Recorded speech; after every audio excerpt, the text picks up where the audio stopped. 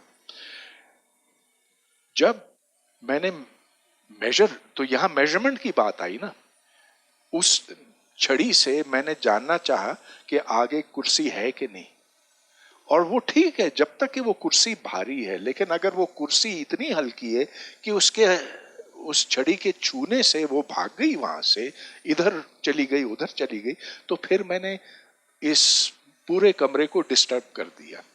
लिहाजा जवाब ये है कि मेजरमेंट में आपको आप सिस्टम को डिस्टर्ब किए बगैर मेजर कर ही नहीं सकते, कर ही नहीं सकते, ये नामुमकिन है।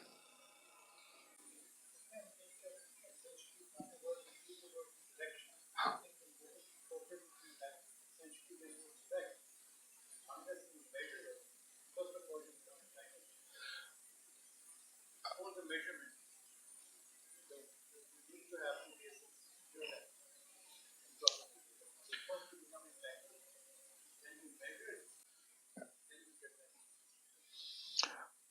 हाँ, at a very microscopic level that is correct कि जब आप किसी चीज को मेजर करना चाहेंगे तो आपका वेव फंक्शन और उस ऑब्जेक्ट का वेव फंक्शन वो ओवरलैप करेंगे, और जब ओवरलैप करते हैं तो उसका मतलब है कि एंटेंगलमेंट पैदा होती है।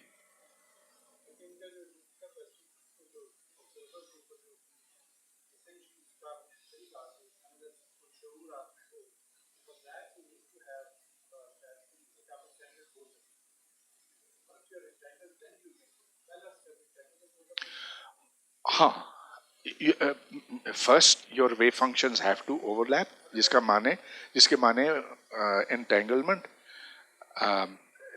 लेकिन फिर ये वेव फंक्शन कैसे कोलैप्स हो जाता है into one of those eigen values, इस पर बहुत खूबसूरत पेपर है स्टीवन वाइनबर्ग का, जो बड़ा कॉम्प्लिकेटेड भी है, लेकिन किसी वक्त अगर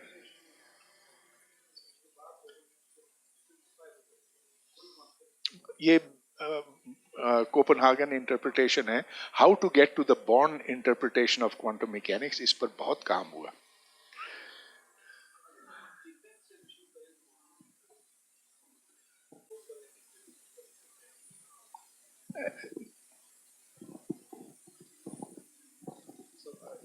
अगर हम बिग बैंग वाली पोजीशन पे चले जाएं उस टाइम पे, तो उस वक्त कह सकते हैं कि सारे जो पार्टिकल्स थे उस टाइम पे वो सारे एंटेंगल थे, और बाद में भी ये एंटेंगलमेंट रही है, और जो स्पेस है वो उसको हम डिफाइन कर सकते हैं it is set of entangled points. तो मे बी इस इंटरप्रिटेशन से हमारे बहुत सारे मसाइल हल हो सकते हैं।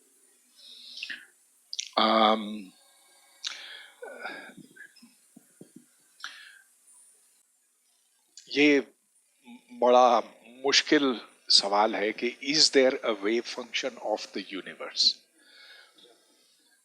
अ wave function of the universe means कि हाँ, पूरी कायनात का एक ही वेव फंक्शन है, लेकिन इसमें मसला ये है कि we don't know what are the degrees of freedom, और इसीलिए इसका कोई तसल्ली बख्श हल नहीं है। अलबत्ता अगर आप उस यूनिवर्स का एक सब स्पेस लें, उसका एक अलग हिस्सा लें, तो वो एक वेव फंक्शन में नहीं है, वो एक जिसको कहते हैं मिक्स्ड डेंसिटी मैट्रिक्स में है। वहां पर ये असम्पशन कि वो एक आइसोलेटेड सिस्टम है गलत होगा।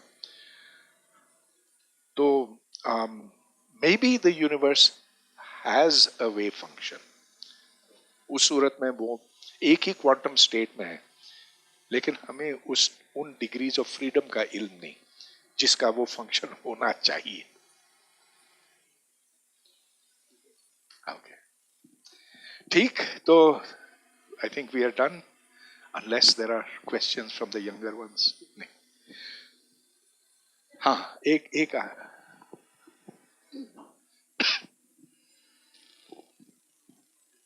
जो आप डब्बा खोलते हैं और बिल्ली या तो डेड हो सकती है या तो अलाइव, तो डज इट डिपेंड कि आप किस टाइम पे डब्बा खोल रहे हैं, उस पर डिपेंड करता है कि if the cat is dead और अलाइव?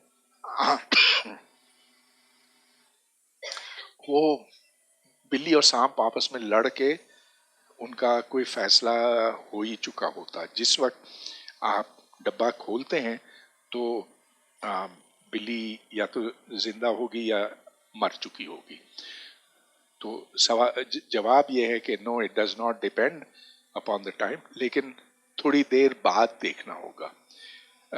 झगड़े के दौरान, लड़ाई के दौरान आप नहीं खोलेंगे.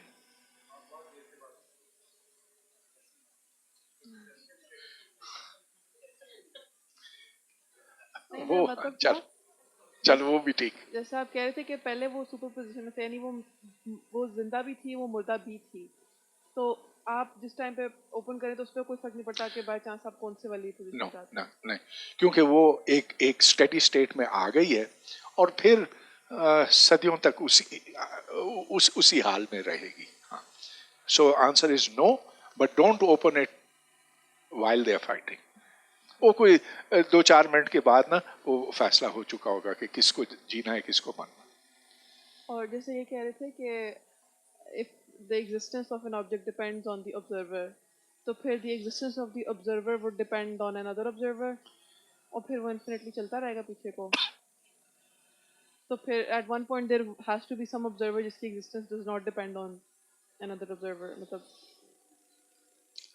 यहाँ मैंने अपनी राय का यूं इजहार किया कि कायनात है, हाँ कोई देखने वाला हो या ना हो. तो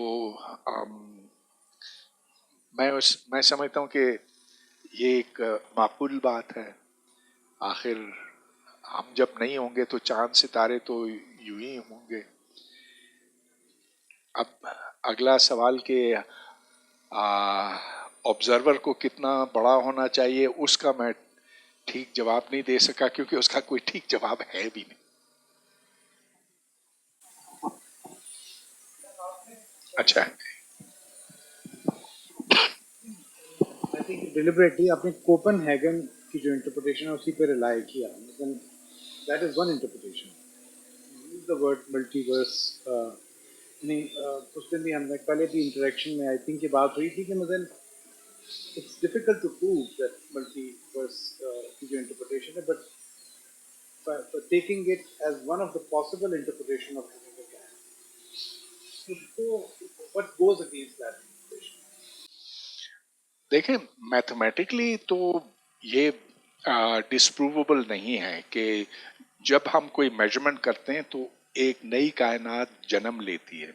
और अब इसमें देख लीजिए, जब मैंने मेजरमेंट की और ये पाया कि पहली बिल्ली जिंदा है, तो दूसरी भी ऑटोमेटिकली जिंदा होगी.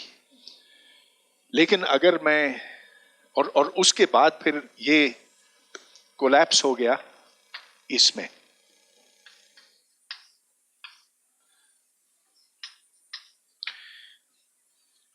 अगर ये होता तो कोलैप्स इसमें हो जाता.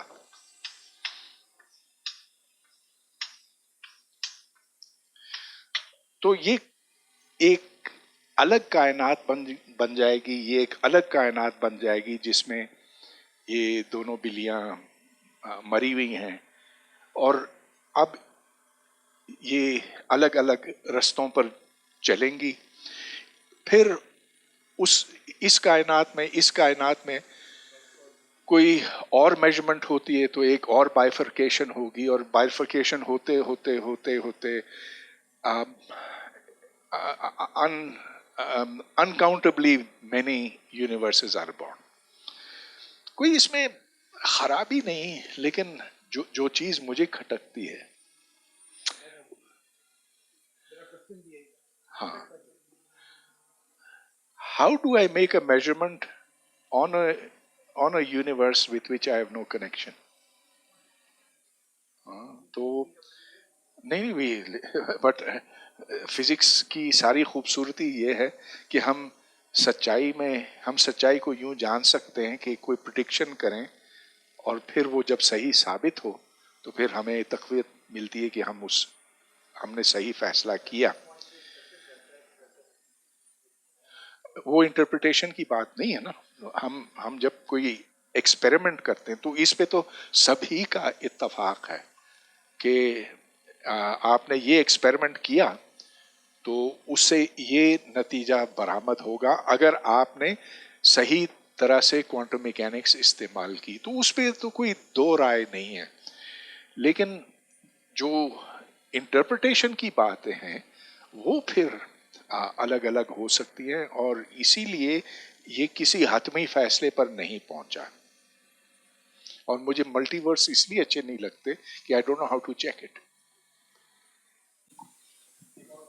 लास्ट क्वेश्चन सर, हम ये कह सकते हैं कि मैं और इलेक्ट्रॉन एक डिफरेंट फ्रेम ऑफ रेफरेंस में, और अगर ये बात दुरुस्त है और मैं इलेक्ट्रॉन बन जाता हूँ और इलेक्ट्रॉन के फ्रेम ऑफ रेफरेंस में चला जाता हूँ, तो क्या मैं उस सिस्टम की स्टेट को वहाँ पे डिस्टर्ब कर रहा हूँ? फ्रेम ऑफ रेफरेंस ख्याली है ना. तो अगर आप समझ लें कि एक चौखट है जो मेरे साथ यूं बंधा हुआ है, तो उसके हिसाब से मैं अपनी मेजरमेंट्स करता हूँ. आपके साथ कोई फ्रेम ऑफ रेफरेंस मंसूब है, आप उसके हवाले से करते हैं. हम इस पे इत्तफाक कर सकते हैं कि आपकी मेजरमेंट और मेरी मेजरमेंट क्या होनी चाहिए. मैं 1 फुटा लेता हूँ, आपको पकड़ाता हूँ, आप कहते हैं हाँ ये 1 फुट लंबा है, ठीक है. तो इस तरह से हमारी आपस में कम्युनिकेशन हो सकती है. इसमें फ्रेम ऑफ रेफरेंस का कोई मसला नहीं है. We know how to go from one frame of reference to the other. उसमें कोई कबात नहीं. क्योंकि पार्टिकल्स जो है वो स्पीड ऑफ लाइट से मूव कुछ करते हैं, कुछ नहीं करते. और हम No. जो है वो ऑब्वियसली कुछ लिमिटेशंस है हमारी. कुछ तो क्या, we know very well how to deal with particles that move at the speed of light. photons, ये photons ये हमारे लिए कोई मुअम्मा नहीं है. इनको प्लांक ने 125 साल पहले समझ लिया था. कोई मसला नहीं. रिलेटिविस्टिक हो कोई बात नहीं, बल्कि relativistic particles are easier to treat than non-relativistic particles at times.